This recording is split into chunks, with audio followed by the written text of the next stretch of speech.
여러분 셰익스피어의 비극, 셰익스피어는 비극적인 소설을 많이 쓴 가장 유명한 사람 중에 하나죠. 그 비극 소설 중에 하나가 로미오와 줄리엣입니다. 그 내용은 간단히 요약하자면 이런 거죠. 줄리엣은 자기가 속해 있는 그 가문의 이름이 있는데 그 가문의 이름 때문에 하나님이 아닙니다. 세상을 향하여 막 탄식하는 소리를 내죠. 도대체 이 가문의 이름 이따위가 무슨 의미가 있는가? 무슨 소용이 있는가? 우리가 장미라고 부르는 그 꽃에 다른 이름을 붙여서 부른들 그 장미의 향기가 변하냐? 장미가 아니라 국화라고 말을 해도 여전히 장미에게는 장미의 향이 나오는 것이 아니냐? 이런 탄성을 저지릅니다. 로미오와 줄리엣에게 있어서 어떤 문제가 있었냐면 로미오는 몬테규라는 집안의 이름을 갖고 있고 줄리엣은 카플렛이라는 집안의 이름을 이렇게 가지고 있었는데 이 몬테규 집안과 카플렛 집안의 사이가 서로 원수지간이에요. 근데 이 집안에 속한 사람이 로미오와 줄리엣인데 이들이 사랑을 할래야 할 수가 없는 것이죠. 그래서 이 줄리엣이 여자예요. 줄리엣은 몬테규나 카플렛이라는 이 가문의 이름은 우리의 사랑을 가로막는 빈 껍데기와 같다. 그 이름은 아무 소용이 없다. 이렇게 부정적인 말을 합니다. 그 줄리엣은 말하기를 가문의 이름이 뭐가 그렇게 중요하냐. 그거보다 나는 로미오라는 그 사람 존재 자체, 나는 그 사람을 사랑한다. 아주 유명한 내용을 여러분의 일부 소개해드렸습니다. 여러분, 하지만 성경을 보면 성경에 나오는 이름은 결코 빈 껍데기가 아닙니다. 성경에서 나오는 이름은 굉장히 중요한 의미를 가지고 있어요. 성경에서 이름은 그 사람의 정체성을, 이 사람이 어떤 사람인가 정체성을 말하고 또 하나님께서 그 사람에게 준 직분, 그 사람의 이름 속에는 직분이 들어있고 직분이 들어있으니까 그 사람이 해야 될 일, 사명이 그 이름 속에 담겨져 있어요.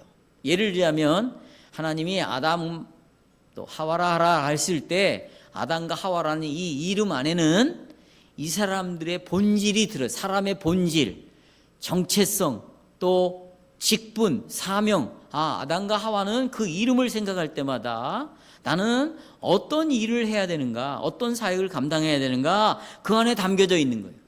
또 하나님이 동산을 에덴 동산이라고 이름을 지어줬을 때는 그 동산의 성격, 그 동산은 어떤 동산인가, 이런 걸 우리에게 분명히 말해주는 거죠. 아담과 하와가 동물의 이름을 지어주죠. 이름 하나하나를 지어줄 때마다 그 동물의 존재가 어떤 존재인가, 그 동물은 이 땅에 태어나서 어떤 역할을 해야 할 동물인가, 이것이 그 안에 분명히 들어있는 거죠. 오늘 본문에 나오는 줄리엣, 오늘 본문의 나오미는 이 줄리엣처럼 도대체 이 가문의 이름 이따위가 무슨 소용이 있는가, 나오미는 그 이름을 부정합니다. 나를 더 이상 나오미라고 부르지 말아라. 나오미라, 나를 마라라 부르라, 괴로움이라고 부르라. 왜냐하면 하나님께서 나를 이렇게 만드셨다. 하나님께서 나를 이렇게 괴롭게 하셨으니까 나를 마라라 부르라. 10년 만에 고향에 돌아온 나오미는 지금 자신의 이름을 바꿔버립니다. 그 말은 자신의 존재를 바꿔버립니다. 자신이 어떤 존재인가, 어떤 정체성을 갖고 있는가를 수정해버려요. 하나님 주신 기쁨이라는 이름에서 괴로움, 쓴물, 비통, 고통, 이렇게 수정해 버립니다. 이 나오미의 이런 비통한 외침, 얼마나 사람이 고통스러우면 이렇게 인생을 바꿔버릴까요? 이런 비통한 외침은 이제 수천 년의 시간을 넘어서 여러분과 저에게도 질문을 하고 있어요. 성도 여러분, 지금 여기 앉아 있는, 예쁘게 화장을 하고 아니면 예쁘게 옷을 입고 잘 차려입고 앉아 있는 여러분의 모습이 여러분이 아닌 거예요. 그걸 여러분이라고 속이면 안 됩니다. 지금 여러분이 앉아 있는 여러분의 자신을 표현해 주는 단어가 뭐죠?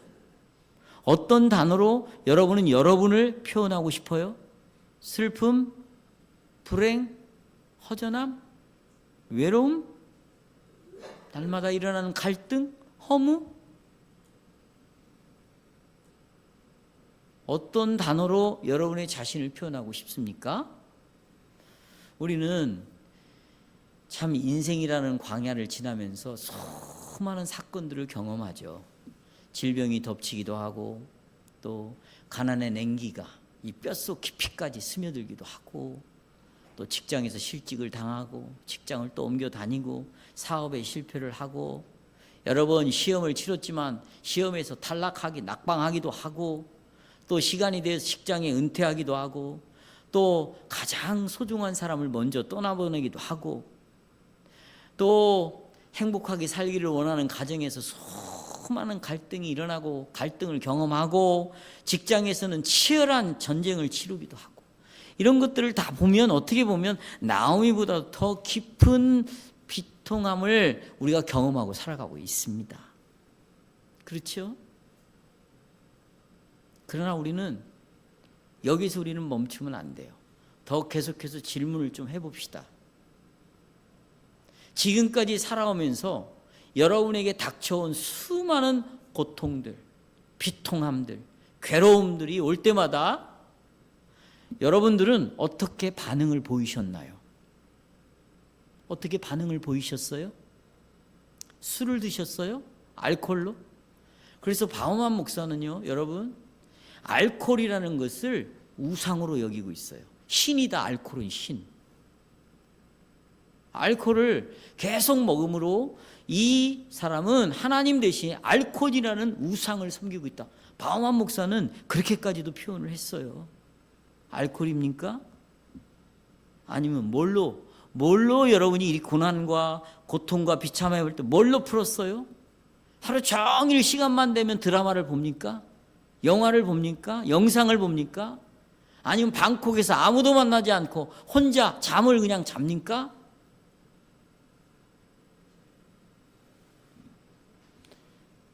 여러분들이 이렇게 보였던 반응이 결국 여러분들이 어떤 종류의 사람이 되는가로 빚어내는 거예요.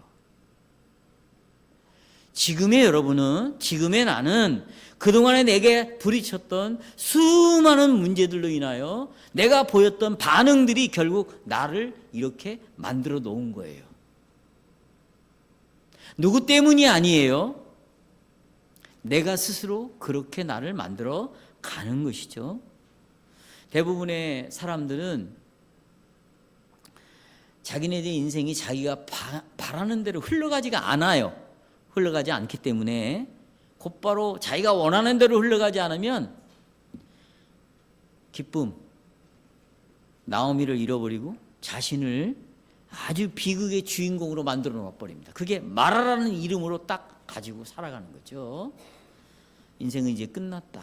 내가 지금까지 교회를 다니고 뭐 성경 공부도 참여하고 설교도 듣고 뭐 예수님 하나님도 불러봤지만 하나님이 살아계시다면 나를 이렇게 이렇게 놓아두지는 않을 것이다. 결국 하나님이 나를 계셔서 나를 이렇게 만드셨다면 결국 하나님은 나에게 가해자고 나는 하나님에게 벌받는 피해자가 아니냐. 그리고는 보세요. 언약적 관계를 끝내버리는 거예요. 하나님 더 이상 내 하나님이 아니야. 언약적 관계가 끝나니까 여러분 어떤 일이 벌어질까요? 우리 모든 그리스도인들에게는 직분을 줬거든요. 해야 할 사명을 줬어요. 일이 있어요. 그게 그리스도라는 이름 속에 들어있는데 그만 직분자로서의 자리를 이탈해버리고 믿지 않는 자처럼 살아가는 것이에요. 하지만 백왕교회 성도 여러분, 우리의 이름이라는 것은, 우리의 정체성이라는 것은 내가 처한 이런 상황에 의하여 결정되는 것이 아니에요. 그럼 어디에 결정되는가? 우리가 맺고 있는 하나님과 나와 맺은 언약 관계 속에서 내 이름이 결정되는 거예요.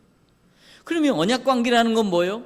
하나님이 내 아버지다, 나는 그분의 자녀다, 이런 건 여러분 이건 적을 것도 없어요. 다 알고 있잖아요. 그렇죠? 하나님이 내 아버지다, 나는 그분의 자녀다. 내가 자녀니까 나는 하나님의 가족이죠. 또 예수 그리스도는 나의 신랑이고 나는 그분의 신부입니다. 신랑과 신부는 한 몸으로 지금 살아가고 있어요. 왜냐하면 내가 그리스도의 몸이니까. 그러면 내 이름은 뭐냐? 언약 관계 안에서 나는 하나님의 자녀다, 하나님은 내 아버지이다, 예수 그리스도는 나의 신랑이다, 나는 신부다, 나는 의로운 자다, 나는 천국 백성이다, 영생을 받은 자다, 나는 죄사함을 입은 자다, 나는 성도다. 이 수많은 하나님과의 언약 관계에서 내 이름이 결정이 되지, 내가 처한 상황에 의해서 내 이름이 결정되는 것이 아닙니다. 질병이 왔다고, 가난이 왔다고, 내가 계속해서 실패하는 삶을 살고 있다고, 그런 것들이 우리를 말하라고 이름을 정할 권리가 그런 것들이 없는 거예요. 왜 실패가 내 이름을 결정하는 거예요? 내가 다니는 초라한 직장이 왜 내가 되는 거예요? 내 남편이 그렇다고, 내 아내가 그렇다고 왜 내가 말하러 살아야 될 이유가 뭐냐고요? 이것을 오늘 나오미가 우리에게 질문을 던지고 있어요. 모든 것이 이렇게 비어버린 것 같은 순간, 실패하고 하나님으로부터 징계를 받을 때 우리의 앞에 놓여진 이 쓴 잔, 마라와 같은 잔 앞에서도 내가 끝까지 이겨내야 될 내 직분의 이름이 뭔가, 저는 오늘 이것을 확인하려고 합니다. 그래서 오늘 설교의 주제를 이렇게 정했어요. 다 비어도, 다 실패하고, 다 없어 빈털터리가 되어도 마라에 쓴 고통이 되지 않도록 하시는 언약의 하나님 여호와다. 하나님은 절대로 마라로 살게 하지 않는다. 자, 그럼 첫째, 이렇게 나에게 일어난 일들이 누구 책임인가? 이것이 중요하겠죠. 여러분, 나오미가 베들레헴으로 돌아왔을 때 그 나오미의 감정은 극에 이르렀어요. 극단적인 감정을 갖고 있었습니다. 오랜 세월, 한 10여 년 모압이라는 동네에 살면서 그녀는 완전히 다른 여자가 되어서 나타났어요. 완전히. 여러분, 나오미가 떠날 때를 기억해 보십시오. 남편, 멋있는 남편 엘리멜렉하고 그의 아주 든든한 말론과 귀한 두 아들을 데리고 떠났습니다. 비록 그가 떡집이라는 베들레헴에 먹을 것이 없어서 떠났지만, 그러나 그가 모압으로 갈 때는 꿈을 갖고 떠났어요. 열정을 갖고, 이제 새로운 땅, 이 새로운 장소에서는 제2의 인생을 살아야 되겠다. 여러분, 직장을 옮길 때나 아니면 어디로 이사를 갈 때나 다 이런 마음을 갖고 그러지 않아요? 네. 그런 마음을 갖고 떠났습니다. 그런데 현실은 그들의 바람과 정반대로 흘러갔습니다. 나오미는 10년 전의 나오미가 아닙니다. 모든 것을 잃고 빈 털터리가 되어서 돌아온 이 나오미는 전혀 다른 여자로 나타났어요. 그러면서 이제 그 베들레헴 성문에 가까이 올수록 여러 가지가 떠오르지 않았겠어요. 어린 시절 자기가 자랐던 집도 생각이 나고, 자기 남편인 엘리멜렉과 두 아들과 함께 가꾸었던 그 에브라시라는 그 자기네들의 들판도 생각이 나고, 베들레헴에 같이 여호와를 섬겼던 믿음의 지체들, 또 함께 웃고 지냈던 그 베들레헴의 거리들, 목이 말랐을 때 샘물에 모여 앉아 물을 먹으며 즐거운 담화를 나눴던, 수다를 떨었던 그 샘물들 여러 가지가 생각이 났을 거예요. 그러면서 이제 성문까지 오는 거죠. 성문 안으로 들어왔을 때 그때 보리 추수를 할 때니까 많은 사람들이 추수를 하는데 저기서 낯선 사람이 오는 거예요. 저게 누구냐? 어디서 많이 본 듯한데 저게 나오미가 아니야? 아, 저게 나오미구나. 아니 그런데 나오미의 남편 엘리멜렉은 왜 보이지 않지? 그의 아주 멋있는 두 아들 말론과 기론은 왜 어디 있는 거야? 저 뒤에 멀리 오는 거야? 왜 보이지 않아? 그 옆에 따라붙은 저 여자는 모함 여자 아니야? 이게 어떻게 된 거야? 베들레헴 사람들은요, 나오미가 돌아오자 아주 흥분에 들끓었어요. 나오미가 왔다는 소식이 순식간에 베들레헴에 퍼지기 시작했습니다. 그리고는 잘 왔다고 환영하는 베들레헴의 사람들을 향하여 나오미가 대하는 태도는 아주 차갑고 냉정한 태도를 보였어요. 그래, 내가 나오미다. 맞다. 내가 왔다. 그러나 이제 나는 너희가 알고 있는 나오미가 아니야. 너희가 나를 나오미 기쁨이라고 부르는 것은 너무나 잔인한 말이야. 왜? 나에게는 빈털터리밖에 없어. 남편도 죽었어. 자식도 죽었어. 아무것도 없어. 그러니 차라리 나를 말하라 불러다오. 내 삶 자체가 괴로움이야. 지금 이렇게 사는 사람들 많죠.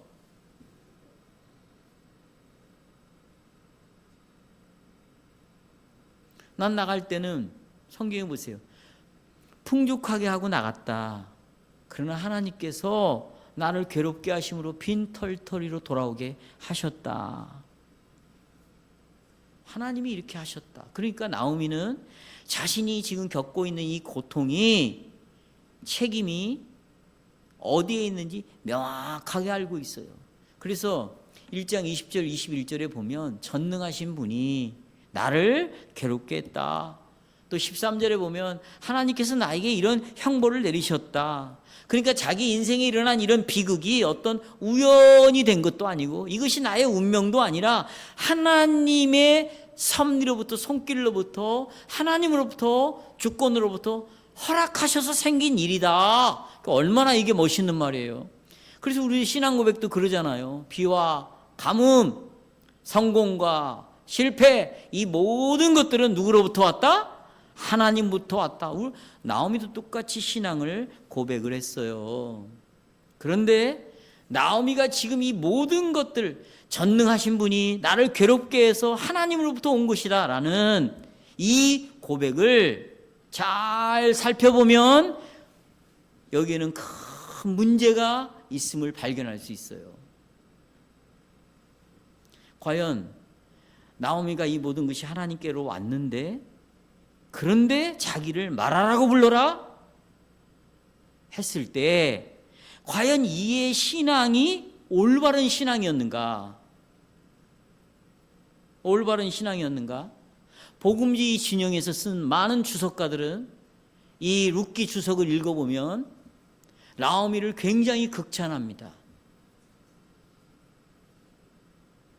이미 모압 땅에서 룻이 어머니 하나님이 내 하나님이고 어머니 백성이 내 백성입니다라고 이렇게 신앙을 고백할 수 있었던 것은 그의 시어머니 룻이 영향을 줬을 것이다.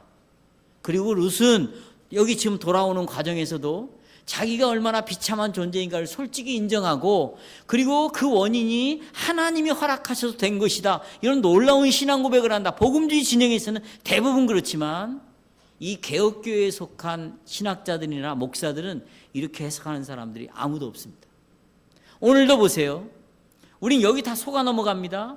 모든 것들이 만물 만사가 하나님의 허락하심이 없이는 머리카락 하나로 떨어질 수가 없다. 다 하나님의 주권 하시 이루어진 것이다. 이렇게 우리도 다 지금 이야기를 합니다. 하나님이 해서 이렇게 됐지. 그러나 우리의 삶의 현실은, 나오미의 삶의 현실은 나를 뭐라고 부르래요? 말하라 부르라.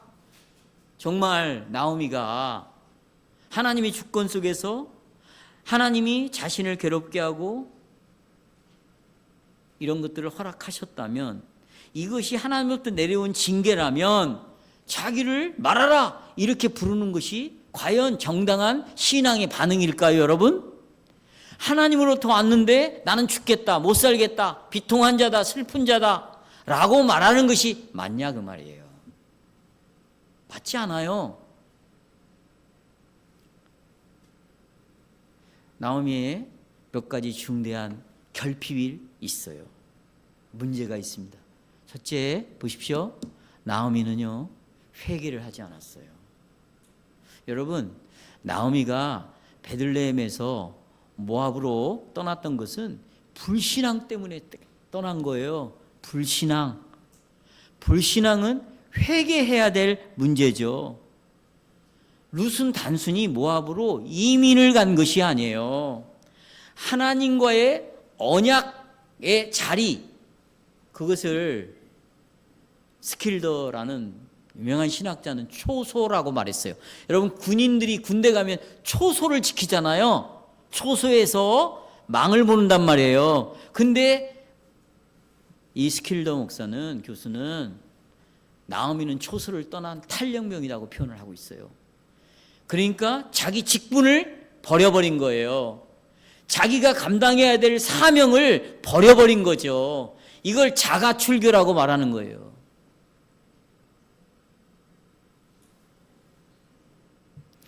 여러분이 이제 오후에도 설교를 듣겠지만 성찬 관한 설교 이제 82주일에 보면 이런 내용이 나와요. 그러면 어떤 사람들이 성찬에 참여하면 안 되는가? 두 가지입니다. 불신한 자자, 믿지 않는 자들, 그 다음에 불경건한 자들, 이런 사람들은 성찬을 더럽히기 때문에 성찬에 참여하는 것을 막아야 된다. 아니, 그러면 불신과 불경건이 왜 성찬을 더럽힙니까? 여러분, 불신이라는 건 믿지 않는 거고 신이라는 건 믿는 건데 우리가 뭘 믿는 거죠? 우리가 성찬을 통해서 믿어야 할 내용이 뭐죠? 이 떡을 보면서, 예수님의 피를 보면서, 몸을 보면서 뭘 믿는 거예요? 예수님이 내 죄를 용서했다는 것을 믿는 거예요. 죄가 용서받았다는 거죠. 근데 죄를 회개하지 아니하고 성찬에 참여한다는 것은 그리스도의 죽음을 헛되이 만들어버리는 행위예요. 무가치하게 만드는 거예요. 아무것도 아닌 나싱으로 만들어버리는 거예요. 그러니까 이게 무서운 죄가 되는 거죠. 베들레헴에서 모압으로 떠났다는 것은 하나님을 믿지 않는 불신의 죄예요. 그럼 그것을 회개해야 될 거 아니에요. 지금 내게서 일어나는 수많은 어려움들이 있어요. 영적인 문제들도 있어요. 가정에 있어요. 내 자신에게도 있어요. 그러면 회개를 해야 되잖아요. 근데 우리는 회개를 안 해요. 그리고는 들은 말이 있으니까 이런 건 하나님이 허락하신 거야. 그리고는 자기의 삶의 모습은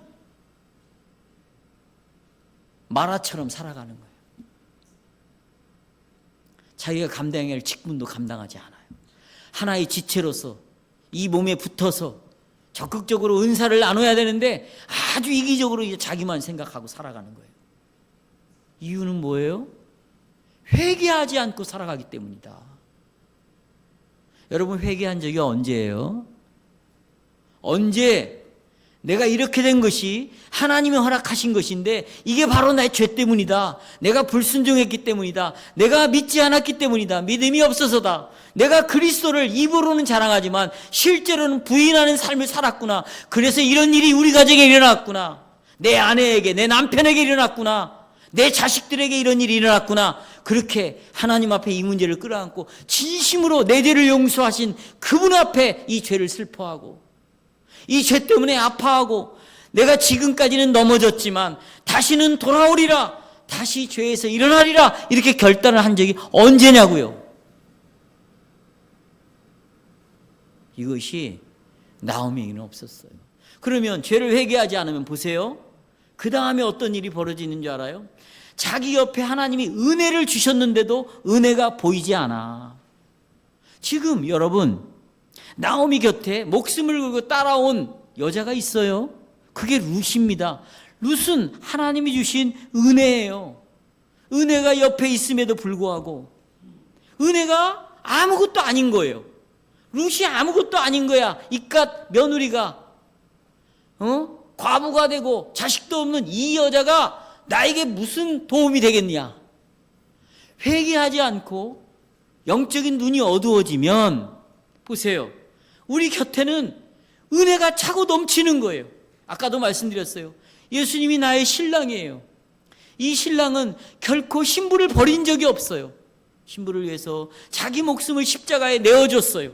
심지어는 우리와 영원히 같이 살겠다고 우리 안으로 들어오셔서 신부 신랑인 예수 그리스도와 신부인 나는, 이 교회는 연합하게 되었어요. 내가 예수님 안에 있고 예수님이 내 안에 있고, 예수님이 신랑은 포도나무이고 신부는 가지인 내는 이 신랑과 붙어 있어요. 근데 죄가 들어오면 신랑과 신부 사이에, 나와 예수님 사이에 부부관계를, 우린 부부잖아요. 예수님하고 관계를 이간질 시켜놓는 거예요. 자꾸 멀어지게 하는 거예요. 이혼을 시켜버리고 말한 거예요. 그러니까 신랑이 나에게 얼마나 위로자이고 은혜인가? 그리고 그 신랑은 하나님을 아버지라고 부르게 하고 하나님 우리 가운데 함께하고 있어요. 하나님이 여러분과 함께하니까 이 자리에 하나님이 여러분을 초청을 했잖아요. 복음 설교를 듣고 있잖아요. 이 설교의 내용이 얼마나 나에게 천국 열쇠 같은 은혜의 열쇠인가. 그리고 이렇게 사랑스러운 선물들, 나의 지체들을 나에게 주셨구나. 이들과 교제하는 것이 얼마나 큰 축복인가. 이런 여러분 은혜들이 너무나 선물들이 많은데 이게 보이지가 않는 거예요. 나오미는 그 은혜를 은혜로 보지를 못했어요. 뿐만 아닙니다. 여러분, 하나님은 자비의 하나님이에요. 지금 누가 이 베들레헴에 돌아오게 하는 거예요? 하나님이에요. 하나님. 그리고 돌아왔을 때 보세요. 지금 보리를 추수하는데 풍년이 들어가지고 먹을 양식이 넘치게 됐어요. 세 가지. 죄의 고백이 없었다. 은혜를 은혜로 보지를 못했다. 또 하나님이 이렇게 돌아오게 하는 사랑, 자비, 또 풍년을 그는 은혜로 보지 못했다. 나오미가요, 여러분 보십시오. 1장 20절 21절에서 이렇게 말합니다. 전능자가 나를 괴롭게 했다. 아니, 하나님이 전능자임을 나오미가 진짜 믿고 있었다면, 그 전능자임을 정말 확실히 붙잡고 딱 달라붙어 있었다면, 보세요. 이 전능자가 아브라함과 이삭과 야곱에게 얼마나 신실하게 전능하신 그 능력으로 그들을 보호하고 보존하고 지켜왔는가. 그걸 믿었어야 되잖아요. 나오미가 하나님을 전능자로 알았다면 이 전능하신 하나님께서 애굽에서 자기 백성을 출애굽시키고 홍해바다를 가르고 그 수많은 전쟁에서 이기게 하신 그 하나님을 붙잡고 있어야죠. 만약에 우리가 예배 시간이 시작하는 것처럼 우리의 마음을 들어 올려 정말 여호와에게 초점을 맞추고 여호와를 바라보고 있다면, 하나님으로부터 내가 징계를 받고 있다 할지라도 하나님을 바라보고 있다면 이 하나님이 나를, 그분의 날개 안으로 나를 품을 것이고, 이분이 나를 이 날개 안으로 부르셨으니까 넘치도록 내 모든 필요를 채워주실 뿐만 아니라 내 영혼의 기쁨을 충만하게 해주실 것이다. 하나님을 바라보면 그 고백이 성령을 통하여, 찬송을 통하여, 기도를 통하여 나올 수밖에 없는 거예요.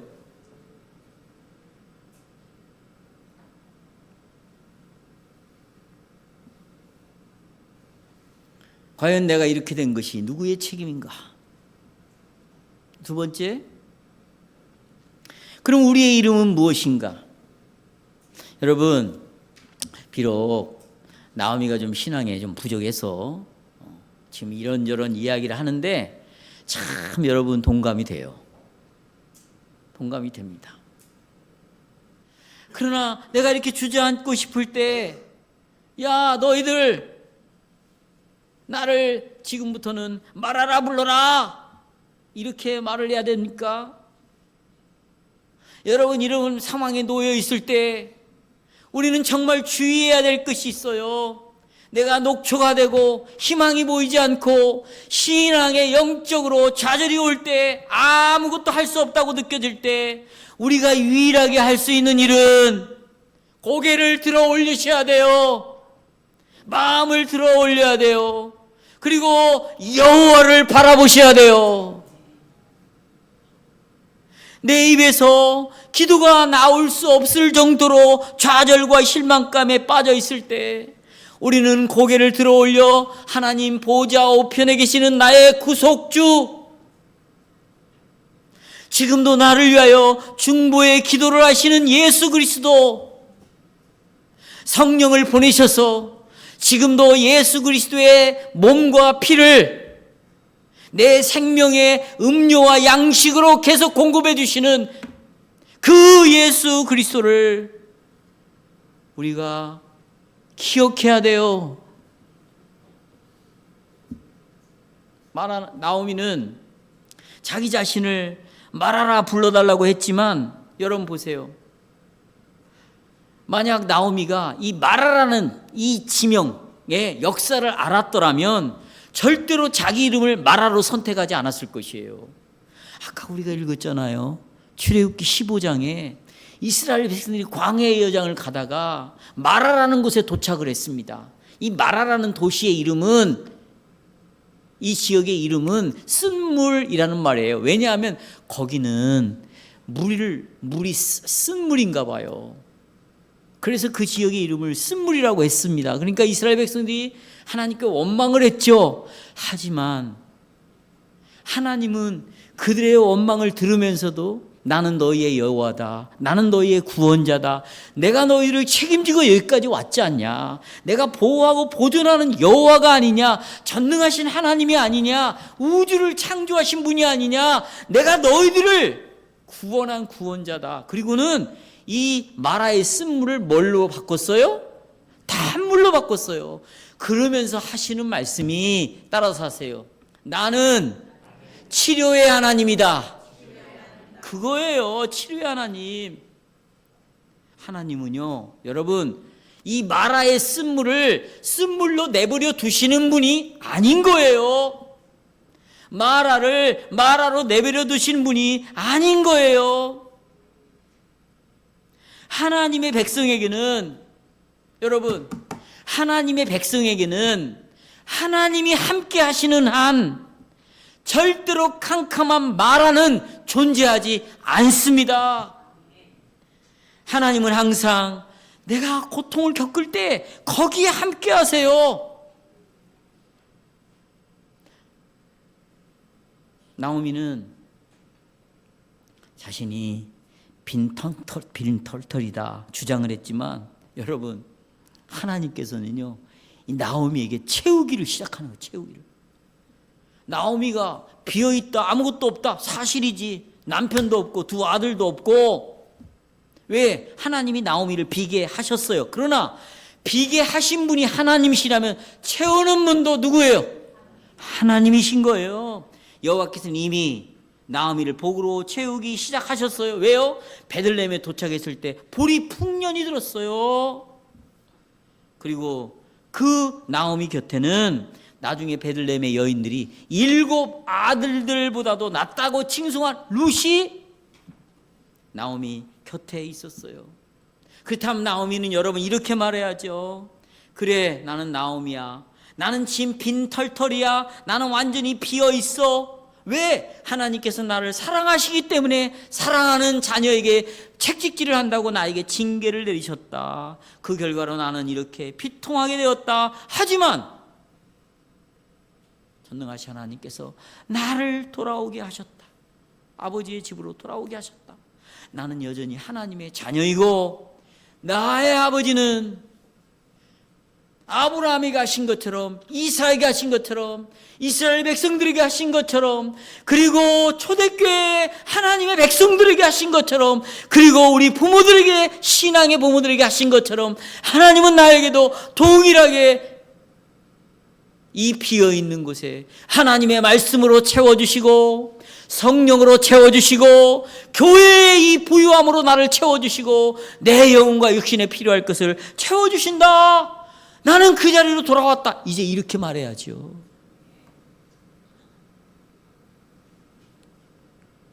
사랑하는 성도 여러분, 자, 저를 보십시오. 룻기의 나머지 부분을 읽으면서 참으로 정말 룻기가 놀랍구나 이런 점을 발견할 수 있어요. 왜냐하면 성경은 결코 나오미를 말하라고 부른 적이 한 군데도 없어요. 나오미 스스로가 말하라고 부르라고 그랬잖아요. 성경은 나오미를 계속 뭘로 불러? 나오미로 부르는 거예요. 나오미가 뜻이 뭐라고요? 기쁨이라고 끝까지 기록을 하는 거예요. 왜냐하면 하나님께서 왜 풍족함을 채워주실 것이기 때문입니다. 어떻게 채워줬어요? 나오미는 룻을 통해서 자기 며느리를 통해서 아들을 얻었고 그 아들은 이 할머니 노년을 봉양하며 가문을 이어갔고 그 가문 중에 그 후손 중에 우리의 복의 근원이 되시는 예수 그리스도가 이 룻을 통하여 탄생하실 것이기 때문입니다. 이제 성도 여러분, 우리의 이름을 돌아봅시다. 여러분은 여러분 자신을 무엇이라고 부릅니까?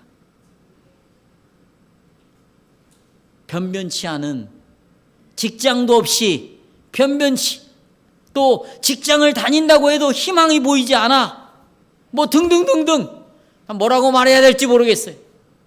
이런 고통과 실패 때문에 여러분도 여러분의 이름을 마라로 고쳐 쓰고 싶어요? 예수 그리스도가 여러분과 저를 소유했을 때, 예수 그리스도의 것이 되었을 때 우리는 새로운 이름을 얻었습니다. 줄리엣은 자기의 가문의 이름을 바꿀 수 없어서 자살을 해서 죽었지만 여러분과 우리는 달라요. 왜냐하면 하나님께서는 우리의 옛 이름을, 우리의 옛 사람을 지워버렸어요. 비워버렸어요. 그리고 새 사람을, 새 이름으로 우리를 채워주셨어요. 우리가 결코 마라가 되지 않는 이유는 보세요. 우리는 마라가 되고 싶어도 될 수가 없어요. 왜냐하면 예수 그리스도께서 우리를 대신해서 하나님의 진노가 담긴 이 쓴 고통의 잔을 십자가에서 예수님이 나를 대신해서 이 마라의 잔을, 고통의 잔을, 슬픔의 잔을 예수님이 나를 대신해서 마시셨어요. 아버지여, 할 수 있거든을, 이 잔을, 이 고통의 잔을, 이 쓴 잔을, 내가 당하는 슬픔의 잔을, 절망의 잔을, 끝났다고 말하는 그 잔을 예수님이 그러셨어요. 이 잔을 옮기시옵소서.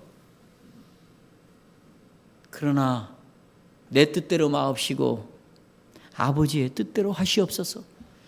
그리고 마침내 십자가에서 예수님은 여러분과 저를 위하여 마라가 되신 거예요. 고통이 되신 거죠.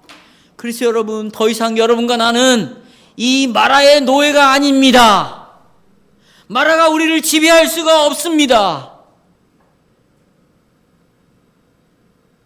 우리가 지금 비어있다고 느껴질지라도 여러분, 우리 옆에 수많은 은혜들을 보십시오. 하나님이 여러분에게 그 비어있는 곳에 뭘 채우기를 원하는가, 뭘 채우고 있는가를 보셔요.